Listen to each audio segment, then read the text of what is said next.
კონტექსტში კორუფციის ბრალდებით დაკავებული ყოფილი მაღალჩინოსნის საქმეზეც თქვენ როგორ შეაფასებთ? მე კონკრეტული საქმის დეტალებში ვერ შევალ, ეს არის სამართალდამცავი ორგანოების კომპეტენცია და ისინი შეისწავლიან ასეთ საკითხებს და ისინი რეაგირებენ ასეთ საკითხებზე. დანარჩენი უნდა დავალოდოთ გამოძიების შედეგებს. ზოგადად, რა თქმა უნდა, კორუფციასთან ბრძოლა რჩება ჩვენს ერთ-ერთ უმთავრეს პრიორიტეტად.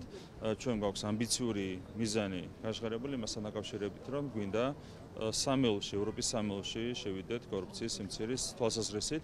ამ კუთხით ძალიან ბევრი ცვლილება განხორციელდა საქართველოს მთავრობაში, ზოგადად ხელისუფლებაში.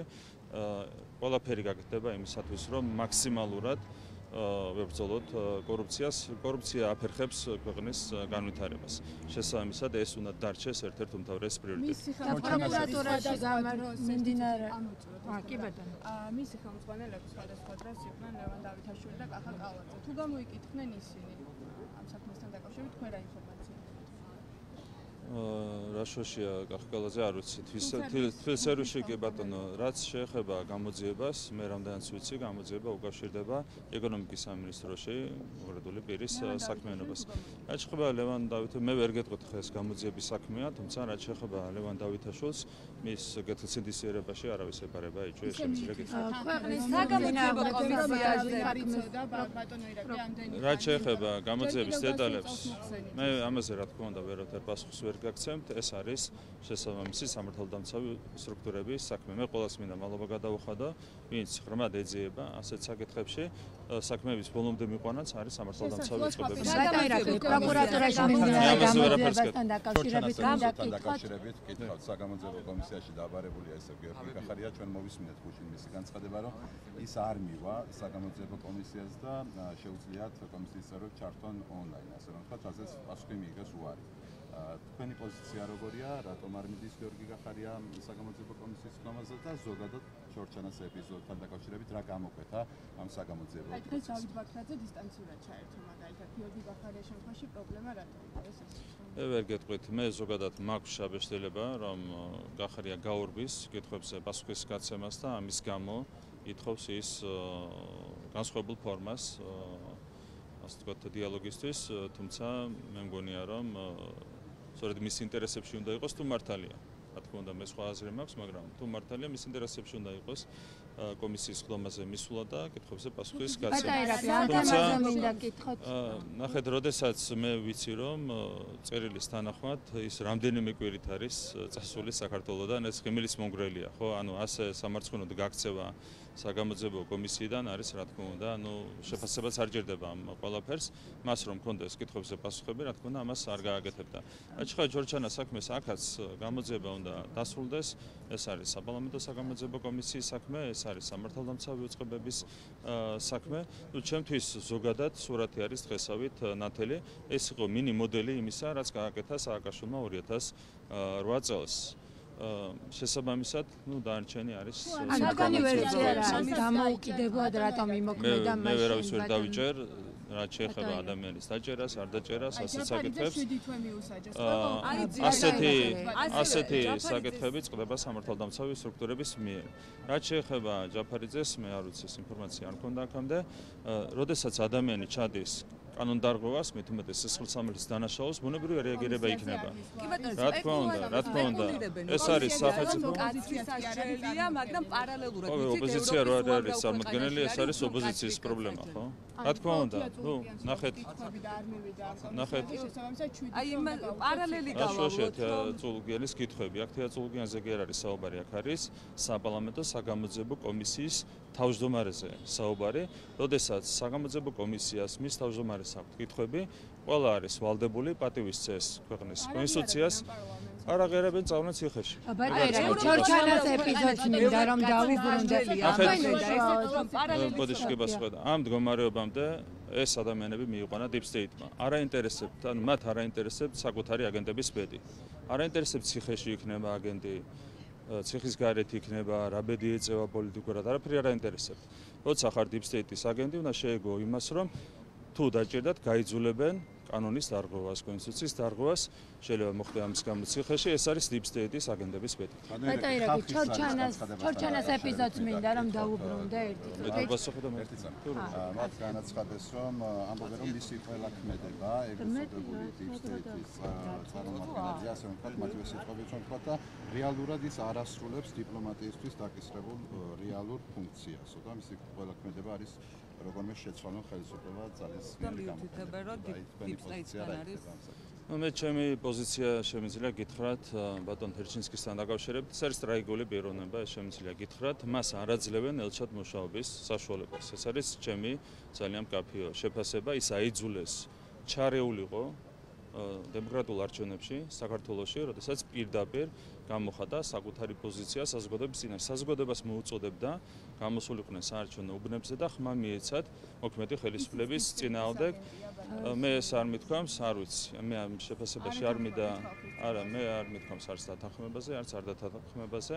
მე შემიძლია გითხრათ ერთი რამ, რომ ეს არის ტრაგიკული პიროვნება, ამ ადამიანს არ აძლევენ იმის საშუალებას, რომ იმუშაოს ელჩად. დანარჩენი თქვენთან გამოგიტანიათ დასკვნები. არა, რა თქმა უნდა, არა. ასე ფიქრობენ ხალხი. რა თქმა უნდა, არა, ჩვენ ბატონ ჰერჩინსკისთანაც ვრჩებით სამხრივი მეგობრობის რეჟიმში და ეს რეჟიმი გაგრძელდება. ბატაირაკი ჩორჩანას ეპიზოდს მინდა რომ დავუბრუნდე. თქვენ უშუალოდ აი რა კითხვები გაქვთ გიორგი გახარიასთან და რა ვერსია მათ შორის, რატომ იმოქმედა მაშინ დამოუკიდებლად ყოფილმა პრემიერ-მინისტრმა ყველასთან გულისხმობს საგუშაგოს ჩადგმას. მე უფრო კომპლექსურად მინდა დაგანახოთ გახარიას ქმედებები. ეს არ იყო მარტო იზოლირებული შემთხვევა, ხო, როდესაც მან რაღაც პროვოკაცია განახორციელა, რასაც მოყვა ქვეყნის ძალიან მნიშვნელოვანი ინტერესების დაზიანება, ხო?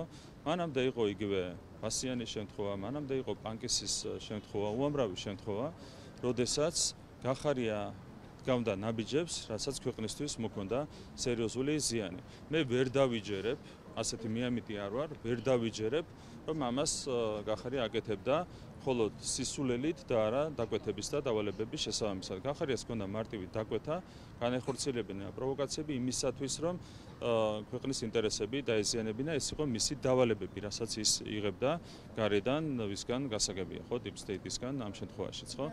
ამის შედეგად კი, იმიტომ რომ ზარი იყო deep state-დან, deep state-ზე როცა ვსაუბრობთ, კი, რა თქმა უნდა.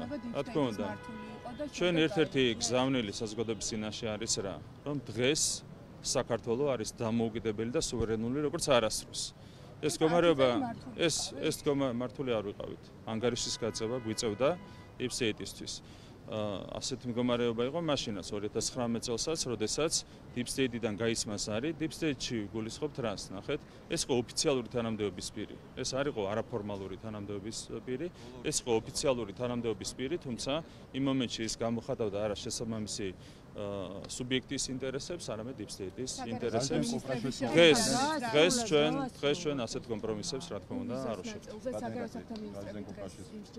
საქართველოსთან დაკავშირებით მათ შორის ბრიუსელში და კაია კალასი ამბობს, რომ კიდევ ერთხელ დააყენებს პერსონალური სანქციების საკითხს ამ სიტყვაზე. ამ დროისთვის ვიცით, რომ სრული უმრავლესობის მხარდაჭერა არ არის, თუმცა გაქვთ თუ არა კრიმინალური და უვიზოს ნაწილებს უნდა გითხოთ, გიცნობთ თუ არა პასუხისმგებლობას, რომ თქვენი პოლიტიკის შედეგად შესაძლოა შეწყდეს უვიზოებში. რაც ხდება რა განცხადებების კეთება, მიანიშნებს იმ უმძიმეს კრიზისზე, ღირებულებით კრიზისზე პირველ რიგში, რომელიც სულად აშკარაა ევროპულ ბიუროკრატიაში. ხო, ეს არის პირველ რიგში ღირებულებითი კრიზისი და მე ყველაფერი დანარჩენი. ჩვენ გვაქვს ძალიან დიდი იმედი, რომ ევროპაში ვითარება შეიცვლება, გაუმჯობესდება, მათ შორის დაიძლება როგორც ეკონომიკური, ასევე დემოკრატიული კრიზისი, ღირებულებითი კრიზისი.